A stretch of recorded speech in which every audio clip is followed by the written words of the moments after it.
Super 8 પહેલા જ ભારતનો આ સ્ટાર બેટર પ્રેક્ટિસ દરમિયાન થયો ઇજાગ્રસ્ત. ફેન્સની ચિંતા વધી. ભારતીય cricket team T20 world cup 2024ના સુપર 8માં પ્રવેશી ચૂકી છે, જ્યાં તેની પ્રથમ મેચ બાર્બાડોસમાં 20 જૂને અફઘાનિસ્તાન સામે રમાશે. આ વર્લ્ડ કપમાં પ્રથમ રાઉન્ડ અને સુપર 8 મેચ વચ્ચે લગભગ એક અઠવાડિયાનો આરામ છે. પરંતુ આ પહેલા જ ભારતીય ટીમ માટે એક ખરાબ સમાચાર સામે આવ્યા છે. ટીમનો સ્ટાર બેટર પ્રેક્ટિસ દરમિયાન ઇજાગ્રસ્ત થયો છે.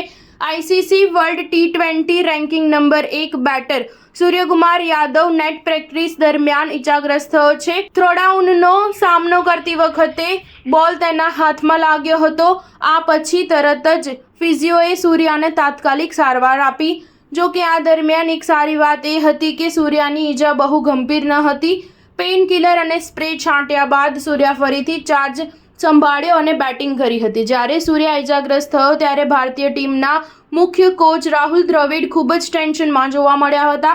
તે સૂર્યા પાસે ઊભા જોવા મળ્યા હતા. આ દરમિયાન દ્રવિડે સૂર્યા અને ફિઝિયો બંને સાથે વાત કરી. નોંધનીય છે કે ભારતીય ટીમે 17 જૂને ઓપ્શનલ ટ્રેનિંગ લીધી હતી, પરંતુ આમાં પણ તમામ ખેલાડીઓએ ભાગ લીધો હતો. આ દરમિયાન ખેલાડીઓએ માત્ર થ્રોડાઉનનો જ નહીં પરંતુ મુખ્ય બોલરોનો પણ સામનો કર્યો હતો. રાહુલ દ્રવિડ અને બાકીના કોચિંગ સ્ટાફે પણ થ્રોડાઉન કરીને ખેલાડીઓને પ્રેક્ટિસ કરાવી હતી.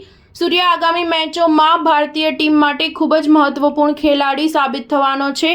અમેરિકા સામેના પ્રથમ રાઉન્ડની મેચમાં સૂર્યાએ મુશ્કેલ પરિસ્થિતિમાં અણનમ 50 ફટકારીને ટીમની જીતમાં મહત્વની ભૂમિકા ભજવી હતી. આ જીત બાદ ભારતીય ટીમે સુપર 8માં જગ્યા બનાવી લીધી છે. જો કે આયર્લેન્ડ અને પાકિસ્તાન સામે અગાઉની મેચોમાં સૂર્ય સારું પ્રદર્શન કરી શક્યો ન હતો. સ્ટાર ન્યૂઝ 7 હંમેશા સચ્ચાઈની સાથે.